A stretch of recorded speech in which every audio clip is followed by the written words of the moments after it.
What's the cringiest thing you've seen a bride and groom do for their wedding? Long ago I worked at a banquet hall and witnessed a fully NASCAR-themed wedding. During the reception they played the audio of the proposal going out over the PA at the track. It was fully unintelligible. Bzzzt gabag ga mrrry mezruovruum. Other highlights were the owner locking himself in his office to avoid the bride's father because he was threatening him to haggle on the costs.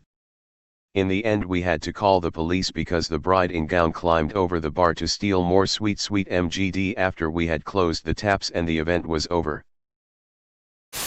In-laws wedding and groom and all groomsmen were wearing a tux and a ball cap. The groom had a dip of tobacco in during the wedding and I speak you not.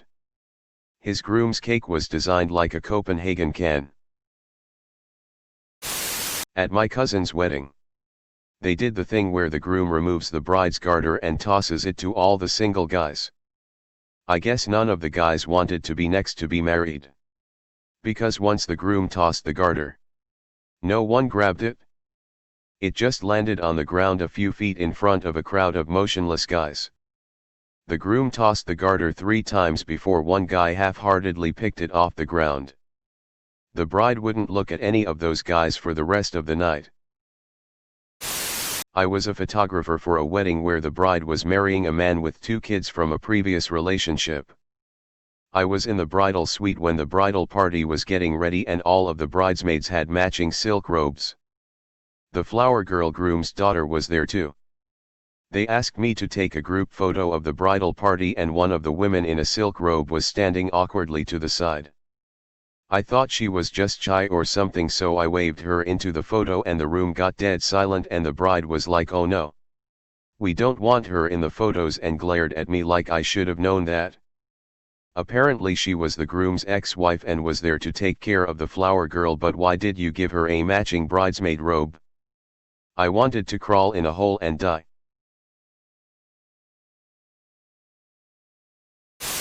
Not the couple. The pastor kept saying "Our Heavenly Father, Daddy God," while marrying them. Edit. Thanks for the gold. For context, it was a military wedding. It was just the couple and the pastor. It was live streamed on Twitch. And the pastor was probably about 25. It was in Hawaii. He was wearing flip-flops. And a lei made of fake flowers. Requiring every attendee to bring a date because she didn't want sad, lonely people on her day. Not my friends luckily, but pretended to be a friend's date because she really wanted to see her cousin get married. Potluck wedding with no alcohol or music. Groom kept showing people his flask and bragging about it. Macaroni was only redeemable thing. When I went to scoop there was hair in it. Very sad. At the reception, the groom and his groomsmen sung a god-awful a cappella version of Stand By Me. The worst part was he wasn't even singing it to his wife. He was singing it to his mom. Oh darling, darling, stand by me. Chinese weddings. Man. Dated a girl in my 20s and went to her friend's wedding in upstate New York. In the middle of the service the minister's cell phone rang. He answered. It was God. God wanted to talk to the groom. Conversation lasted a couple minutes. Then the ceremony continued. I don't know. But one of my favorite memories from years of cater waitering was this long Indian wedding where they had a lot of random relatives get up to give a toast. Everyone's giving these long speeches and then one uncle gets up. Goes, "I made him waffles once," and sits back down. I swear to God. Bless that man. Wherever he is. Toasts in general are usually terrible and full of cringe. Just keep it short, sweet, and genuine. No one wants 15 minutes of inside jokes that are embarrassing and don't make sense. The minister or pastor used to date the bride and gushed about how wonderful she was. Told the groom if he ever died not to worry. He'd take care of her. I was shell-shocked. I so wished I could think of a reason to ask the couple for a copy of the video of their wedding but couldn't quite find a legit one. I wasn't a guest. I was working the wedding. The bride got drunk and sat on some other dude's lap for 2 hours and flirted with him while the groom sat by himself at the head table with a defeated look on his face. Not wedding but engagement ceremony. They reenacted a scene from an old romantic film. About two lovers in 1800s. In front of like 300 people. This was Mauricio, the bride's family. One of my first classmates to get married, we were 19, had a small reception.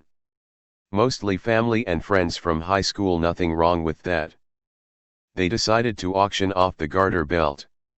And whoever won took it off the bride.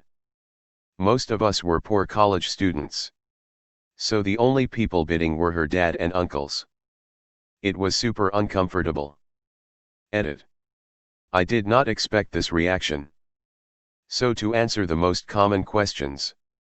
The bride's very drunk dad won to the tune of $500, money grabbed by the couple to help with honeymoon expenses. This was not Alabama, North Dakota. And this was not the normal garter tradition by any means.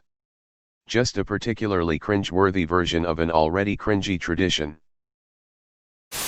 I worked as a wedding videographer. This is the only bridezilla I encountered in 10 years. This girl was so self-centered she kept everyone waiting at her outdoor ceremony for more than an hour while she was pampered in the makeup chair. While she's having them redo this and touch up that. She's sort of making up her wedding vows in a very relaxed, casual manner, completely inappropriate for the 100 people sweating under full summer sun waiting on her. Her aunt came in and very gently reminded her people were waiting on her and that it's been more than an hour, and she threw a tantrum, screaming, "I feel like everyone's forgetting this is my day." Eventually she comes out. Vows are lame and borderline incoherent.